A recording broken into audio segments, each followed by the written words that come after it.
countries. Got it. And then 271K is the claim that the Holocaust only killed 271,000 Jews. Which, by the way, not only is it untrue, but also that number is still a fuck ton of people. Like, that's not even like that. That doesn't even like make it defensible anyway. It's the same thing when they talk about how people say they don't trust the death count in Gaza. And they're like, no, it's actually just this many people. And then people are supposed to be like, oh, okay, it's just 40,000. My fucking bad. Yeah. Like, oh, then that's okay. 17,000 children. That's fine. You know? Once we get to 18, then we'll talk. Yeah. But I didn't know about the juice emoji. Most of the anti-Semites in my DMs and in my comments are pretty unoriginal. They're doing kind of like 20, like God. I flew a plane. Not that I didn't do 9/11. Yeah, I was gonna say I didn't do 9/11, but I did fly a plane. Awfully young to be flying that plane. Yeah. Yeah, and like when I was taught about Israel as a kid, it was really, I think the Israelism documentary said something about this. It was really supposed to be like Disneyland. And yeah, I had Simone Zimmerman sitting right there where you're sitting. You're raised to have this kind of parasocial relationship with it, like it's a celebrity. And you're supposed to think that like this state, like this country loves you back. And that visiting the country is like a giant set of arms, just like hugging you warmly and bringing you in and giving you a little kiss on the cheek and everything. But you don't get an understanding of like what Palestine is. You just hear that we have these really mean neighbors who hate us. Like early social media anti-Semitism, they're not trying to do any workarounds or anything like that. And the anti-Semites I get are terribly unoriginal. The Zionists who hate me also get pretty unoriginal. I got a DM yesterday. Yeah, because they're boomers. I got a DM yesterday where someone was like, at least the IDF soldiers get pussy. And I was like, okay, well. That's... I don't think that's true. I can't speak to that. I don't know. I feel like you're insinuating that I don't, and that is one of the many things you're wrong about. But I get a lot of weird stuff, and I don't have a lot of creative haters. I feel like some of your haters at least do some subversive things. Well, it's because they're fucking insane, and they've just moved beyond like trying to make something work that is like maybe borderline, like close enough to the truth, into just like making shit up. Like nowadays, when you see a hater of mine in the wild, they just sound fucking insane. Like they'll call me like Hamas. They used to say Hamas Piker after October 7 or Hamas Abi. But now they say Hamas Diddy Epstein Piker. Diddy Epstein? Where did that come from? I don't know. They're just saying that like I'm Jeffrey Epstein and also Diddy. Epstein and Hamas are a very interesting group to loop together. I feel like they'd have some ideological differences. A lot of people like to use the you're an LGBT plus Jew, Hamas wouldn't like you thing. And I'm like, okay, well, first of all, they do the reverse of that with me, where they're like, oh, you're supposed to be woke, but you love all of these different groups. You love all these groups that hate gay people. And it's like, has nothing to do with people's opinions on gay people. Well, what I say to them is like, okay, well, first of all, I don't have any plans to meet Hamas. Second of all, I think it's extraordinarily petty to think that if somebody wants to kill you, that means that they should get killed, right? Like, I'm not going to get on my haters' level. I think that if somebody wants to kill me, they should stop wanting to kill me. Hamas is not going to kill you because they are like, oh, you're gay and Jewish. Like, that's not their modus operandi. Their modus operandi is still, regardless of the horrific acts of October 7, their goal is in line with the rest of the Palestinian emancipatory movement, which is an end to the occupation. Their tactics, not agreeable at times, and it was certainly a point of contention. We can talk about that.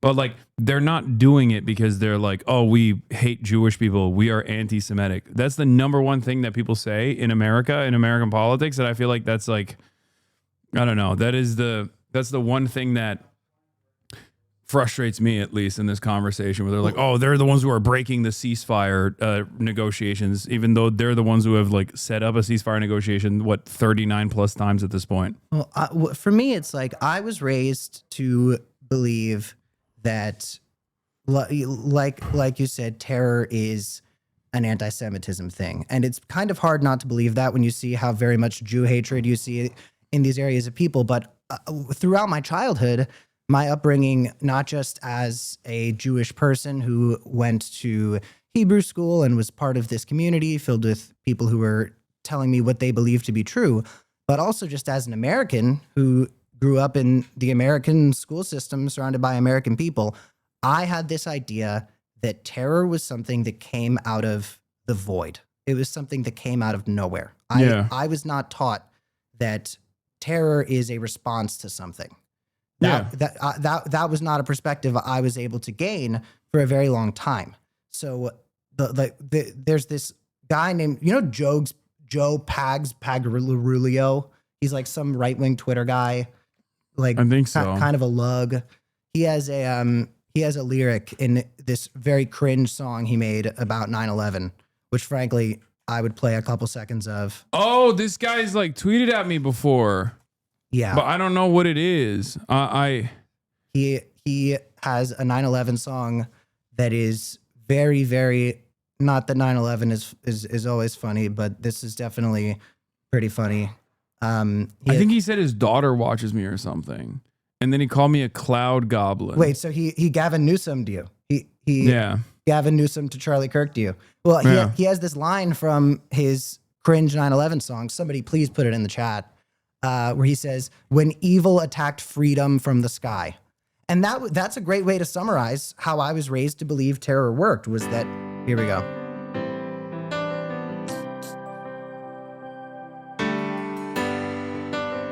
He made this song like unironically, not as a joke. No, this is hold on.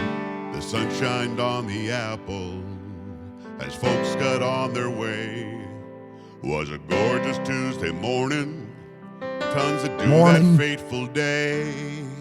The Monday rain subsided, leaving big white puffy clouds. The quiet serenity would soon give way as things got very loud. Let's skip to the chorus at least. Freedom was attacked. Our whole Freedom way itself of life was attacked. Their sick minds This were is Hank packed Pecker's campaign announcement. with song. hatred I love and this with song. strife. Tuesday morning, change without warning. We're still mourning those we lost that day. 20 years went by, still we wonder why. Evil attacked freedom from the sky. Moms and dads and kids were set for another day. I love that. That's fantastic.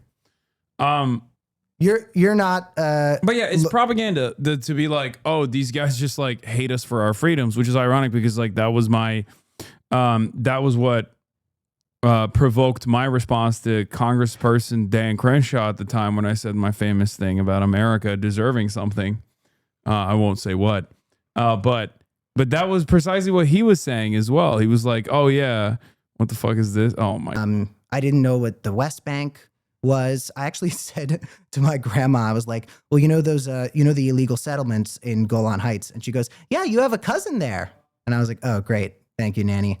But you aren't raised to understand sort of anything about the Middle East. There's just us, and then there's them. There's us in the Holy Land that loves us back, and then there's everybody else. You don't get a sense that there's different ethnic groups or that there's people who practice Islam very differently. It's just this kind of unilateral evil that attacks freedom from the sky. And it's a very hard thing to unlearn. And that's why I'm very careful with the way that I talk about this fucking all day on social media, but I try to manage the way I do it very closely because I know a lot of people who are very friendly towards Israel who follow me and they see me as somebody who is rational and has. Oh, you're cooked after coming on my stream, dude. I've already been here. I know, but that was before October 7. Post October 7, the very same institutions that have in the past given me credit for like consistently combating anti-Semitism online have now decided I am the number one anti-Semite in the country. Well, there's a clip right. Jonathan Greenblatt said I'm worse than or to the same degree as Kanye West. I saw. But there's a clip of me pretty close to the top of my Instagram saying Alhamdulillah to Zoran. So I think I lost anybody who I'll lose from you. But I was just gonna say, like, I'm careful about what I say, although I say quite a lot of it, because there's certain things that people will hear.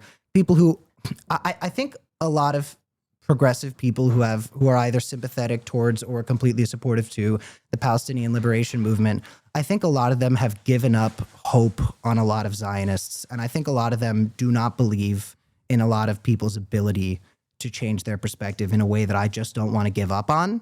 And I know a lot of people who are very Israel friendly, sympathetic, who follow me, and they find what's happening to be terrible and abhorrent, but they're fucking scared to say anything about it. Because how do you get dinner with your family? I mean, there's a lot of people who love the state of Israel more than they love their family members, and they're willing to break off with their family because of this fucking country. You got a lot of people in this chat that are in that boat, and a lot of people that have come up to me at encampments that have talked about that as well. As far as like being a young Jew and then seeing the reality of what Zionism looked like and Zionism in practice, what that has looked like. And realizing that, and then having that conversation with their friends and family members, and then being completely outcast from all of the institutions that are supposed to create a sense of community, because every single one of these institutions has civic nationalism, like Zionism as this like Zionism as a substitute for the actual Jewish religion and the promotion of Israel as like the primary focus. Well, one of the other things you're taught is that Zionists means Jews. And then you look at the Pew Research, and most Zionists in the country are evangelical Christians. Yeah. And you're like, wait a second. Now, there's a ton of people who say terrible things about Zionists, and what they really mean is the Jews. But a huge part of that is the fact that there's a lot of people who are investing a lot of time, resources, and anything they can into making sure that Jew and Zionist are inextricable from each other. The white supremacists want people to think that. The Zionists who are pro-Israel want you to think that. It's something that the white supremacists and a lot of Jewish people are able to kind of get along on. I call it woke dual loyalty. Like where they say, like, there's no difference between what Jake Tapper says and what like Nicholas Fuentes says, but Jake Tapper's like, it's a good thing. And Nicholas Fuentes is like, it's a bad thing. Where he will also be like, oh, of course, like when people say you mean Zionists, you're talking about all Jews, when you're like very clearly talking about like something that Israel is doing, whilst in the process of saying Zionism is not Judaism, and that anti-Semitism and anti-Zionism are two entirely separate things, even if they can have the capacity to merge by cynical actors. And they go, no, you're wrong. All Jews care about Israel. That's the only thing they care about. But the person saying that is like a person who's in support of Israel saying that. And it's no different than what they're hearing from Nicholas Fuentes. And then you get someone like Fuentes or someone like Clandis Owens, and they hijack the suffering of Palestinian people as a Trojan horse to spread Jew hate. And it's so unbelievably disgusting. I think it might be one of the most disgusting things that happens in a situation like this in terms of the way people talk about it, not in terms of who's murdering who, but like they tell stories about Palestinian suffering, and then they use that to spread Jew hatred. And you're like, okay, you are doing what so many people who are protesting and advocating are being accused of doing. And it's people like fucking Fuentes and Clandis. Are they friends? Do they get along? They did a thing recently, but she is a black woman, and I think Nick hates both black people and women. So it's like, it's almost like an allegiance. It's a strategic partnership that they have. Oh, they have the same ideology, make no mistake. I mean, if she couldn't be friends with people who hate black people and women, I feel like she wouldn't have hung out with a lot of the people she's hung out with. No, but I'm saying like it's more so like on Nick's end, where he's like, he doesn't want to be aligned with her because he hates black people and also women. So even if she is a white supremacist, it doesn't matter. This is Joe Pags. Hasan the Hun. Cloud Goblin. I'm on 150 radio shows with 5 million listeners. Congrats on building your Twitch page. Why ban a guy asking logical, real questions? What on earth, man? I honestly invited you on my radio show. Twitch is a hobby for me. Wow. Hasan Piker is a cowardly lefty clown who only has a name because his uncle is Cenk Uygur. My daughter watches him and suggested I check him out. He's got a huge following, so he's doing something right. I did a pilot with Cenk Uygur at CNN some time ago. He yelled at me the whole time. It didn't go well. Winky face. That winky face. Another example of, and we're not being derogatory here, gay. Is he still using his Twitter? Does he still I don't know. post? I love like old school conservative guys though, because they just like they're in a unique place right now. Because I feel like old school conservatism is like endless and unlimited support to Israel, right? Like it's some of them do it because of evangelical Zionism, but others do it because it's like American foreign policy, neocon foreign policy. Like we have to do it. Some of them do it because they hate Muslims. But then you have this like new meta of populist isolationist, fake isolationist right wingers now that are at least in the audiences of these people, and many of them are also they hate Israel. They also cope and claim that like Israel is the reason for why our big, beautiful, bold, brave right wing politicians are actually defending Israel is because they're getting blackmailed. And not because they also like what Israel is doing and want Israel to continue doing what it's doing. And also they derive a great amount of their support from the evangelical Christians who make up most Zionists. Yeah. It's just cope. That's the other thing that pisses me off about people who are always like, no, you don't understand. Like my favorite right-wing politician is actually based and hates Jews, I promise, and hates Israel secretly. He just can't say it because he's been blackmailed. Yeah. And it's like, no, dude, he loves that shit. He does not give a fuck about Palestinians, and he loves what Israel's doing. Anyway, that's what they're coping about with Trump too. Do you see Trump saying that he thinks that Netanyahu's lying about starving people because he saw something on Fox News? I did see that. I don't think it's going to go anywhere. I think it's like the same as like the Brandonization. No. I agree. It was more he saw it on Fox News that weirded me out. But maybe he was just let down by Bibi not crushing it with the Nelk boys. Yeah, that I could see him responding to that negatively, but that was a major misstep. That was a major misstep by Israel in general, that they thought that like it was the secret of the Trump success was literally like going on podcasts and not who Trump is and not the failure that the Democratic Party represented at that point, and a multitude of different factors. So they thought that if they go on the Nelk Boys and like hit lung darts together or something, that like what you say doesn't matter. You really can't influence things unless you're really like all the politicians are owned by juice. Anyway, it doesn't matter. Oh, is that it? I haven't even. I get so much anti-Semitism. I didn't. No, even there's new metas. Like, I mean, that's like not even a new meta. That's an old meta. But like, the new one is they say 271. Or I learned recently there's 110. Which is like Jews were kicked out of 110 countries. Reading books and watching the news and staying informed. And then you have some fucking literal fentanyl zombie hobble his way into the poll booth because the DNC promised to give him a couple packs of cigarettes for voting for, whoever they put forward in that election cycle. So that's why politics is jester. I could give you the most informed speech of all time on why you should support this particular political But I won't. He could, but he's not going to do it. Party. At the end of the day, it's like, who gives a fuck? Because what I say doesn't matter. Like a bunch of MAGA youth would magically turn and be like, no, we love Israel now because Benjamin Netanyahu is so cool. Well, yeah, that was what I said as soon as I saw it. I was like, oh, he thinks that Trump's success came from the MAGA pod bros. I think Joe Rogan said he turned down having Bibi on, which is interesting to me because Joe Rogan has a pretty high tolerance for types of people he'd be willing to have on the show. Yeah, I think he has a better understanding of like how negative a uncontested interview with Benjamin Netanyahu would look like. Like, he understands how toxic Israel's brand is and how toxic Bibi is in general than the Nelk Boys did. That's what I think happened there. Well, there you have have you it. seen this guy? Do you know Hen Mazig? I've heard the name. I hate this guy so much because, like, he looks like Bizarro me almost. Like, if I were evil. But yeah, he's a whisperer to the stars on the Middle East conflict. Many in Hollywood have struggled to navigate how to talk about their support for Israel on social media. Some of them have turned to Hen Mazig for advice. And he got this like New York Times profile piece on it.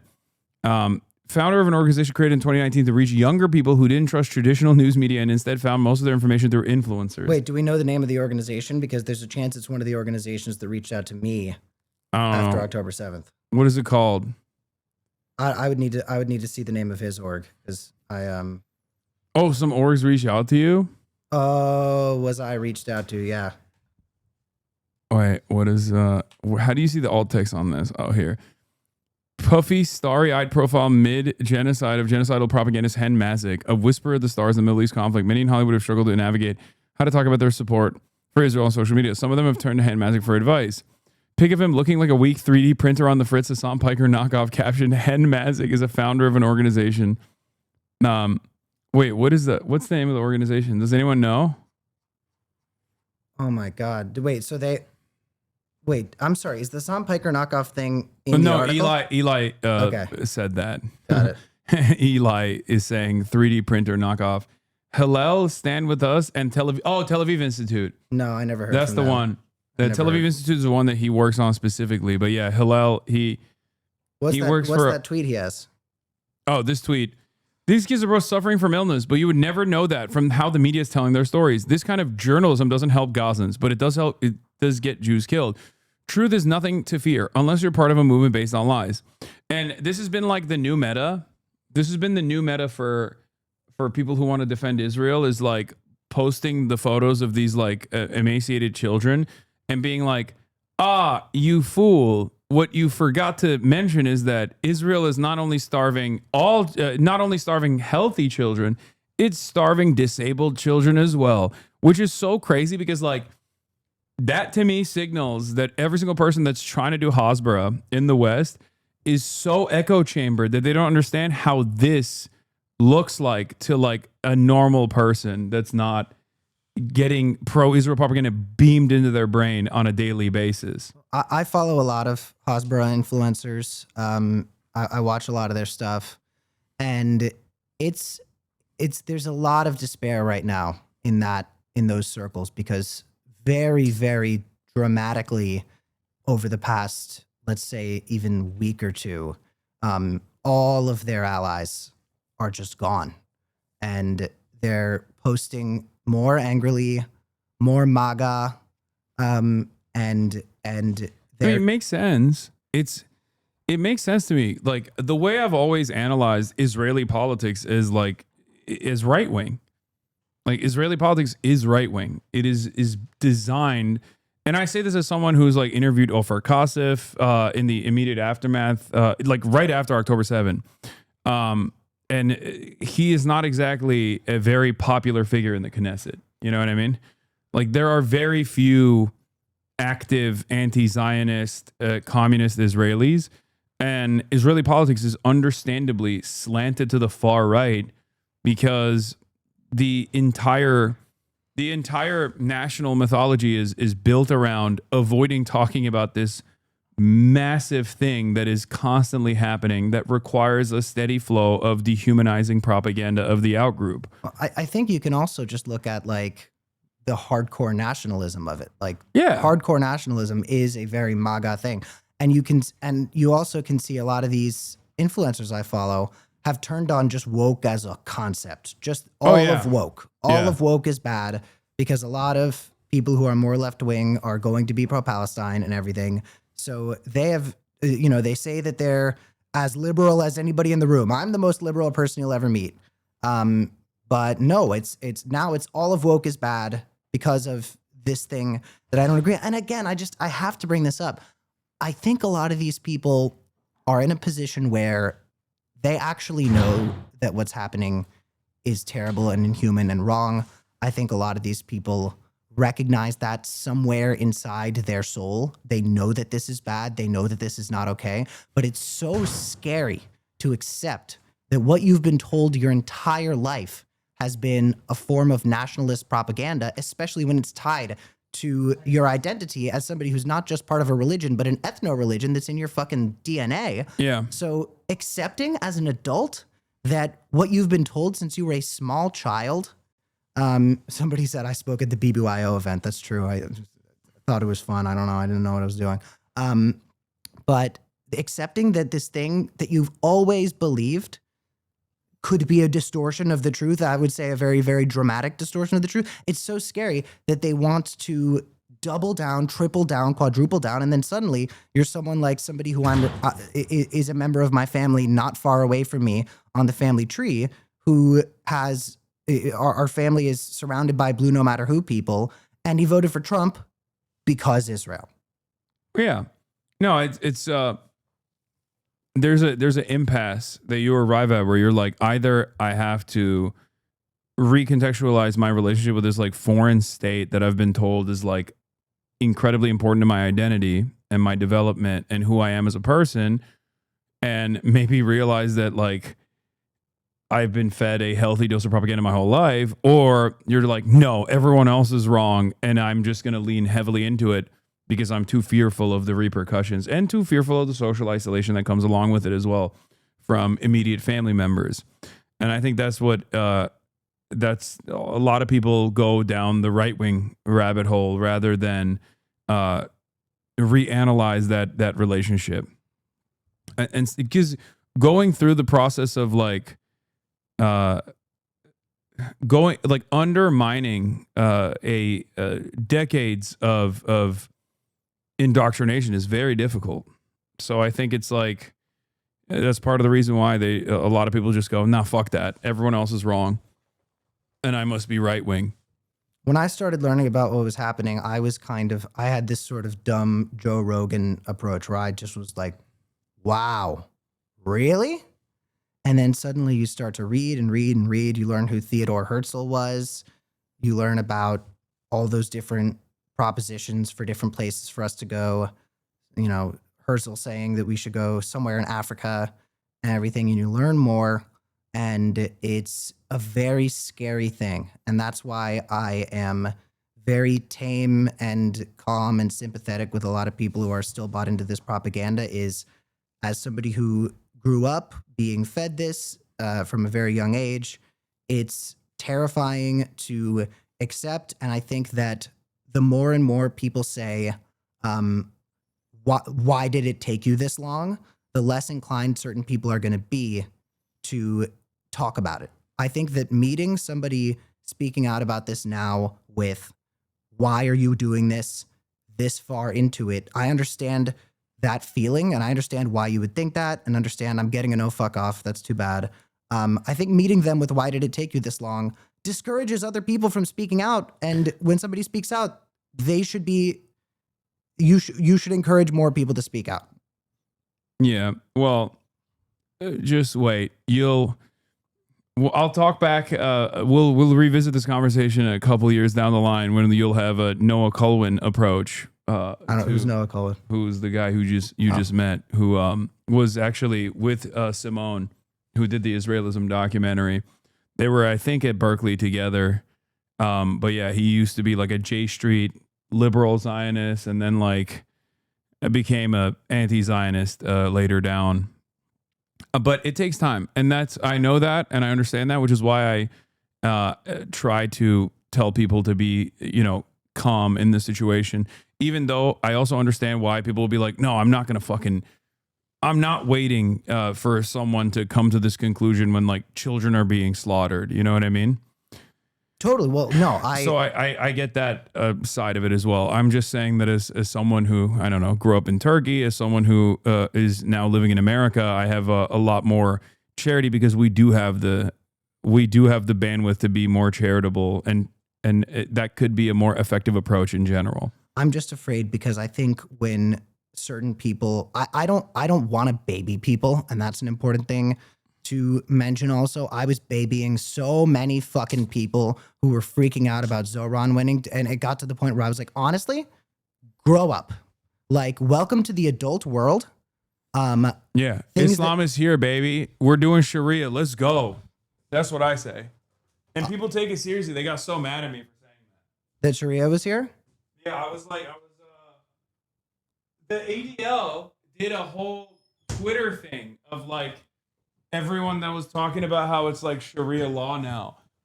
Oh my God. Like people making fun of the people who were like being incredibly racist. Because that's the other thing.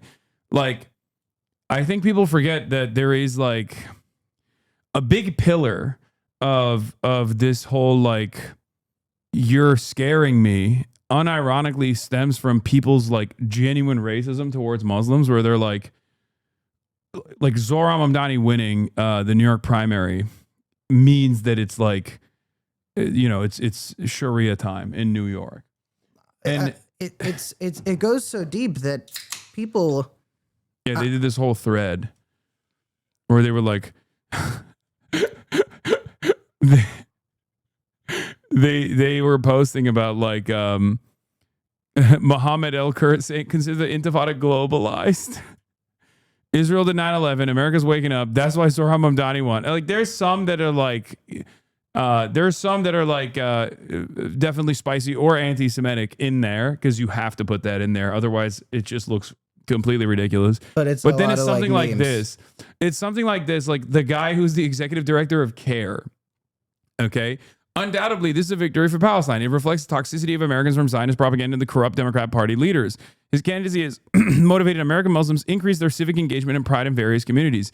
His influence went beyond the New York City borders and garnered widespread resonance across the country. Despite threats, ridicule, and blatant Islamophobic attacks from his opponents and some extremists, he and the community endured with all his might. We pray for tightening security measures to ensure his safety and his family. The ADL posting this as like a sinister anti-Semitic message is so insane. I really don't even I don't even get it, honestly. It's no, so I get it. It's racism. Well, It's like saying, have you seen that r/Israel post of the guy being like, I have PTSD. I'm a Jew living in Europe. I have PTSD because of October 7. And I go to the hospital and I tell them this. And then the nurse that they gave me was a woman with a headscarf. Are they delusional? Like, that was the post. And it's like, dude, you're just fucking racist. Like, you know what I mean? Like, you're, or this is really funny too. That's not here. No, this is not the post. I don't even know how to phrase this without sounding stupid, but it feels like the Palestinian world is really, really good at bullshit and getting the world to believe they're bullshit. Yet Mossad can manage to intercept pagers and plant explosives and put a drone based inside Iran. Like, it's an intelligence agency, obviously, but they are also fundamental in some pretty impressive surprise attacks. Meanwhile, every idiot in the world is flying a Palestinian flag next to the rainbow flag. I live in Europe. I'm fucking terrified to tell anyone about my connection